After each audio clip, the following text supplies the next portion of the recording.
इस चैप्टर में हम लोग जो भी बात कर चुके हैं अभी तक, उसमें एक बहुत इंपॉर्टेंट बात हम लोगों ने तुलनीयता से स्टार्टिंग की थी कि हमें जो भी वित्तीय विवरण है उनकी हम आपस में तुलना करा पाए, उनकी कंपेरेबिलिटी हो। अब उनमें ये चीज इंश्योर करने के लिए जो सबसे महत्वपूर्ण चीज है वो आती है हमारी लेखांकन मानकों की। किसकी आती है? लेखांकन मानक।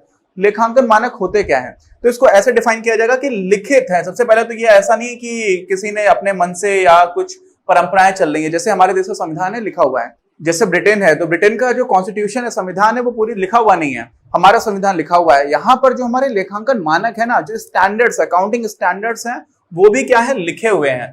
तो पहली चीज तो ये ध्यान रखिएगा। और क्या है? वो नीतिगत प्रलेख हैं, डॉक्यूमेंट्स हैं, पॉलिसी डॉक्यूमेंट्स हैं, जो वित्तीय विवरणों में लेखांकन लेन देनों की क्या पहचान, जो पूरी प्रक्रिया हम लोगों ने पढ़ी थी, पहचान है, फिर उसका मापन है, फिर उसको अभिलेखन करना है। तो ये सारी चीजें जो है, उसकी पहचान, उसका मापन, अभिलेखन भी आ जाएगा। व्यवहार मतलब उसको किस तरह से ट्रीट करना है, ट्रीटमेंट किस तरह से किया जाएगा लेखांकन में, जब भी हम इन सारी चीजों को देख रहे हैं। और उसका प्रस्तुतिकरण और प्रकटीकरण, प्रकटीकरण मतलब डिस्क्लोजर, प्रस्तुतिकरण मतलब रिप्रेजेंटेशन। तो ये सारी चीजें किस तरह से की जाएंगी, उसके एक तरह के इंस्ट्रक्शंस हैं, निर्देश हैं। और वो निर्देश में हमने कुछ स्टैंडर्ड्स बना रखे हैं कि ये मानक है, इनके हिसाब से आपको करना है। ठीक है, तो ये इन सबके अब पहचान, मापन, इन सबसे जुड़े हुए जो आयाम हैं, उन सारे आयामों को लेकर के डायरेक्शन देता है हमें। क्या देता है? डायरेक्शन बताता है, बताता है कि इस तरह से आपको करना है। तो क्या है कि प्रकटीकरण के आयामों को आवृत करते हैं। चाहिए तो आप ये डेफिनेशन लिख सकते हैं, नोट्स में भी आपको मिल जाएगी। उसके बाद इनका उद्देश्य क्या है? उद्देश्य हम लोग को पहली बात हम लोग कर चुके हैं। क्यों? क्योंकि जब हम लोगों ने अपना ये चैप्टर स्टार्ट किया था तो सबसे पहले बात की थी तुलनीयता की। किसकी बात की थी? तुलनीयता। तुलनीयता का क्या मतलब है? तुलनीयता का मतलब यह है कि हम फाइनेंशियल डॉक्यूमेंट्स को, अलग अलग कंपनीज को जो डॉक्यूमेंट्स हैं, उनको आपस में तुलना करा पाए। तभी तो हम समझ पाएंगे कौन सी कंपनी पर अच्छा परफॉर्म कर रही है, कौन सी खराब कर रही है। साथ में अंतः समयावधि भी था। मतलब अंतः समयावधि मतलब over a period of time, एक ही कंपनी आज से 5 साल पहले कैसे काम कर रही थी और आज कैसा काम कर रही है, ये सारी चीजें भी देख पाए। तो इन दोनों के लिए हमें क्या चाहिए होता है? एक रूपता चाहिए होती है। और वो एक रूपता ही क्या है? सबसे पहला इसका उद्देश्य है। और ये इंटरकनेक्टेड है, ऐसा नहीं कि ये उद्देश्य पहला है दूसरा है। समझ रहे हैं? ये क्या है? आपस में इंटरकनेक्टेड है। क्यों? क्योंकि जब एक रूपता होगी तो क्या हो पाएगा? आप अतुलनीयता का उन्मूलन कर पाओगे। अतुलनीयता का उन्मूलन का मतलब क्या हुआ कि आपने अतुलनीयता को जड़ से उखाड़ करके फेंक दिया। समझ रहे? जैसे गरीबी उन्मूलन है। गरीबी उन्मूलन मतलब जो पॉवर्टी एलिविएशन, हमें देश से गरीबी को जड़ से उखाड़ के फेंकना है, ऐसा हमारा उद्देश्य है। ऐसे यहां पर अतुलनीयता का उन्मूलन करना है। किसका? अतुलनीयता। तो अतुलनीयता का आपने उन्मूलन कर दिया और उससे होगा क्या? आपने जब उन्मूलन कर दिया तो उससे जो भी आपके फाइनेंशियल डॉक्यूमेंट्स होते हैं, फाइनेंशियल स्टेटमेंट्स होते हैं, वित्तीय विवरण होते हैं, उनकी विश्वसनीयता और उपयोगिता बढ़ जाती है। उपयोगी तो तभी होंगे ना, तो इसलिए क्या बढ़ जाती है? उपयोगिता और विश्वसनीयता। किसकी? फाइनेंशियल डॉक्यूमेंट्स की, फाइनेंशियल जो आपकी इंफॉर्मेशन निकल करके आ रही है, फाइनेंशियल इंफॉर्मेशन उसकी। ठीक है, ये हो गया। अच्छा, तो लेखांकन मानक कौन बताता है, कौन बनाता है, कौन है जो हमको बताएगा कि आपको ये काम इस तरह से करना है? तो एक ही हमारा इंस्टीट्यूट है भारत में। जब भी इस तरह की चीजें आए, आपको नहीं भी आंसर आ रहा हो तो आप ICAI का नाम ले लीजिएगा। वही आपका इंस्टीट्यूट जहां पर आपको सारी चीजें ही देखता है, institute of chartered accountants of India. तो ये बताता है कि कौन कौन से मानक रहेंगे जिनको आपको यूज करना है। अच्छा, और समझिए कि ये जो मानक ये बताता है ना, वो क्या होते हैं? प्राधिकारिक होता है। प्राधिकारिक स्टेटमेंट्स होते हैं। मतलब क्या हुआ इसका? मतलब कि जो मानक ये भेजता है ना, समय समय पर ये मानक बताता रहता है कि ये मानक है, अब इस तरह से आपको काम करना है। तो ये क्या होते हैं? प्राधिकारिक स्टेटमेंट्स होते हैं। तो इसको बोलेंगे प्राधिकारिक विवरण। प्राधिकारिक का मतलब समझते हैं आप क्या होता है? अथॉरिटेटिव। अथॉरिटेटिव का मतलब अथॉरिटी है, उन्होंने बोल दिया तो आपको मानना पड़ेगा। आपको ये नहीं चलेगा कि मुझे इस तरह से नहीं लेखांकन करना है, इस तरह से करना ज्यादा अच्छा था। अगर ICAI से आपको बताया गया कि आपको लेखांकन कैसे करना है, तो फिर आपको उसको मानना पड़ेगा। क्यों? क्योंकि भाई साहब अथॉरिटी है, प्राधिकारिक बात है। समझ गए? तो ये सारी चीजें हो गई। अच्छा, अब एग्जामिनेशन में क्या आता है? एग्जामिनेशन में आता है कि लेखांकन मानक जो है ना, उनका उद्देश्य क्या है? उद्देश्य, जो उद्देश्य है वही चीज उनका क्या हो जाता है? लाभ हो जाता है। क्या हो जाता है कि इसके फायदे क्या है, इससे लाभ क्या है, तब भी आप यही चीजें लेकर के आएंगे। क्या है भाई? एक रूपता ला जाएगी। किसमें? जो भी हमारी लेखांकन प्रणालियां हैं, लेखांकन नीतियां, उनमें एक रूपता आ जाएगी। और क्या फायदा होगा? फायदा दूसरा ये होगा जो उसी से कनेक्टेड है, जो लिखा हुआ है एग्जैक्टली वही चीज है कि वित्तीय विवरणों से अतुलनीयता का उन्मूलन हो जाएगा। और क्या फायदा है? वित्तीय सूचना की उपयोगिता और विश्वसनीयता बढ़ जाएगी। समझ रहे हैं? तो आप सोचोगे अरे ये तो एक ही साथ दो प्रश्न बन गए, है ना? अब दो नहीं, इसी में आपसे पूछा जाए आवश्यकता क्या है, तब भी यही उत्तर आ जाएगा। आवश्यकता यह है कि भाई आपको एकरूपता लानी है। क्यों लानी है एकरूपता? जिससे कि अतुलनीता का अभाव हो जाए। अतुलनीता क्यों ना हो, यानी कि तुलनीता हो। अतुलनीता और तुलनीता उल्टा है, कंफ्यूज मत होना। तो तुलना अगर आप कर पाओगे तभी तो आपके लिए उन वित्तीय सूचनाओं की कोई उपयोगिता है, और वही तुम्हारा उद्देश्य है लेखांकन का। लेखांकन एक साध्य नहीं है, एक साधन है। हम लोगों ने सबसे पहले चैप्टर में बात की थी। तो वहां से आप समझ जाइए कि अगर उनको वो उपयोगी ही नहीं है तो फिर फायदा क्या हुआ। तो ये सारी चीजें हैं। अब एक लाभ और है, वो भी थोड़ा सा समझिए कि क्या होता है ना, हमारे यहाँ पर जो भी फाइनेंशियल डॉक्यूमेंट्स मांगे जाते हैं, कोई अलाभकारी संस्था है, कोई कंपनी है, तो सरकार हमसे मांगती है। सरकार कैसे मांग लेगी? सरकार की क्या अथॉरिटी है? सरकार कानून के दम की वजह से मांगती है। तो हमारा कंपनीज एक्ट है 1956 का, फिर 2013 में संशोधित हो गया था, और ऐसे ही हमारा आयकर अधिनियम है। तो आप जो भी इंडिविजुअल्स होते हैं, व्यक्तिगत स्तर पर भी उनकी आमदनी कितनी हो रही है, तो उनको आयकर रिटर्न भरना होता है। तो वो सरकार क्यों मांगती है? वो ये मांगती है कि आप टैक्स की चोरी तो नहीं कर रहे हो, कोई इलीगल एक्टिविटीज तो नहीं हो रही हैं। तो ये सारी चीजें हम कानून की वजह से देते हैं। लेकिन हो सकता है कि किसी तरह की जानकारी लेखांकन से संबंधित सूचना जो है उसके उपयोगकर्ता, बाह्य उपयोगकर्ता, आंतरिक उपयोगकर्ता, उनको होना जरूरी है, लेकिन कानून उसको नहीं बोल रहा है कि आप ये जानकारी दो।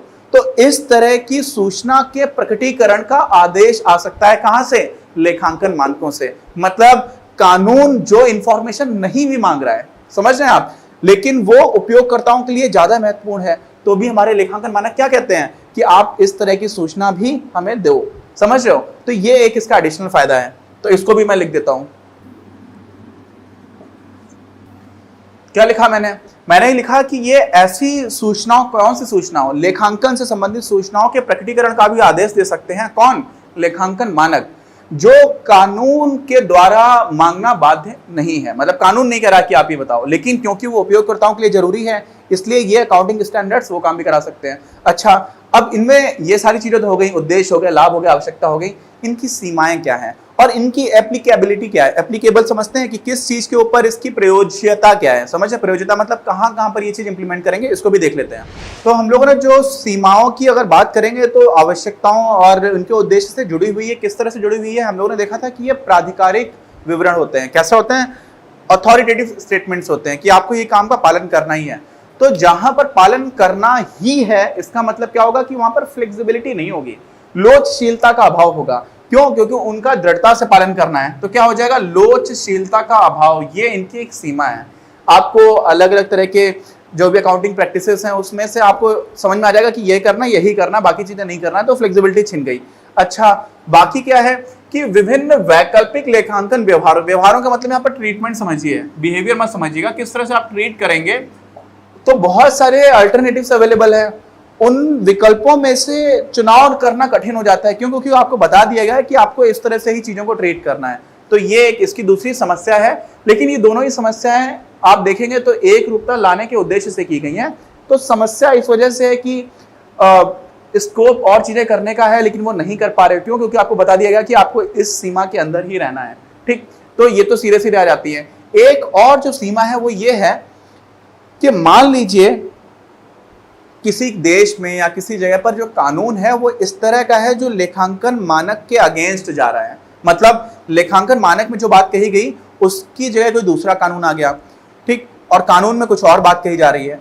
तो कौन जीतेगा? किसकी रंगबाजी चलेगी? समझ रहे हो? कौन ज्यादा अथॉरिटेटिव है? तो कानून के अंदर रहना पड़ता है। और इसी हिसाब से जो वर्तमान कानून है उन्हीं की जो सीमा है उसके अंदर रह करके ही लेखांकन मानक जो है वो प्रैक्टिस किए जा सकते हैं, उनका अभ्यास किया जा सकता है, उनको जारी किया जा सकता है। क्यों?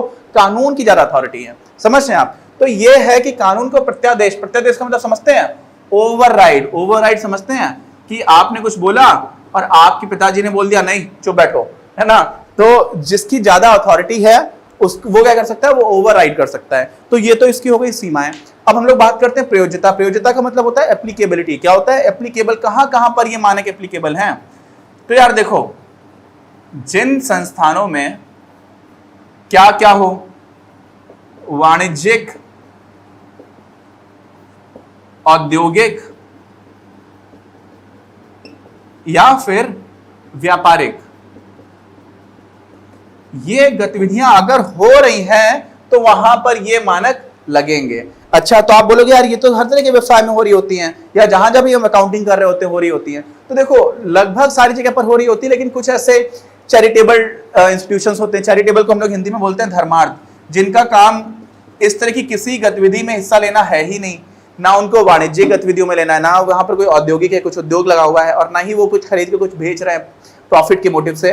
तो जब इस तरह की चीजें हो रही है ना, जिनको करना ही नहीं है उनको छोड़ दो। तो धर्मार्थ संगठन को छोड़ करके बाकी सब कुछ, चाहे सोल प्रोप्राइटरशिप है, कोई एकल जैसे कोई दुकानदार है या कोई एक अकेला ओनर है बिजनेस का, वो हो जाए, या फिर सोसाइटीज हो जाए। हम लोग यहाँ पर सेक्शन 8 है कंपनीज एक्ट का, उसमें भी हम लोग सोसाइटीज की बात करते हैं, ठीक है, तो वो हो जाए, चाहे कोई ट्रस्ट हो, चाहे कोई कंपनी हो, चाहे कोई अनडिवाइडेड हिंदू फैमिली हो, जिसको हम लोग बोलते हैं अविभाजित हिंदू परिवार, इन सारे ही लोगों के लिए लेखांकन मानकों का जो पालन करना है ना, वो क्या होता है, आवश्यक होता है। तो इनकी प्रयोज्यता कहां कहां पर है, इनकी एप्लीकेबिलिटी कहां पर है, उन सारे संगठनों में, उन सारी तरह की संस्थाओं में, और वो क्या है मैंने आपको बता दिया और नोट्स में भी आपको मिल जाएगा। तो ये हम लोगों का टॉपिक हो जाता है। अब हम लोग IFRS की बात करेंगे, इंटरनेशनल फाइनेंशियल रिपोर्टिंग सिस्टम। क्या है वो, किसमें क्या होता है, उसकी बात अगले वीडियो में करेंगे। और इस वीडियो के नोट्स तो आपको हमेशा की तरह मिल ही जाएंगे। साथ में चैनल सब्सक्राइब कर लो यार, बहुत सारे लोग वीडियोस देख रहे हैं, हम लोग बहुत मेहनत करके ये वीडियोस बना रहे हैं आप तक, कि आपका पूरा कंटेंट अच्छे से ऑर्गेनाइज मैनर में हिंदी मीडियम के बच्चों को भी क्वालिटी कंटेंट दिया जा सके। और उसमें से आप लोग जो सब्सक्राइब करते हैं, कमेंट्स करते हैं, रेलिवेंट कमेंट्स होते हैं, हमारी कमियां भी दिख रही होती है, तब भी हमें अच्छा लगता है कि आप लोग उसको रिस्पॉन्ड कर रहे हैं। तो प्लीज सब्सक्राइब द चैनल। और बाकी कोई भी शिकायत है आपको, कोई चीज समझ में नहीं आ रही, तो उसको भी कमेंट बॉक्स में लिख करके जरूर बताइए। मिलते हैं हम लोग अपने अगले वीडियो में। अपनी क्लास का उद्देश्य आप सभी के लिए आप ही की भाषा में गुणवत्तापूर्ण शिक्षा उपलब्ध कराना है। कक्षा 12 तक के सभी प्रमुख विषयों पर हम वीडियोस बना रहे हैं, और कुछ विषयों पर वीडियोस आपके अपने चैनल अपनी क्लास की ही अन्य प्लेलिस्ट पर अपलोड भी हो चुके हैं।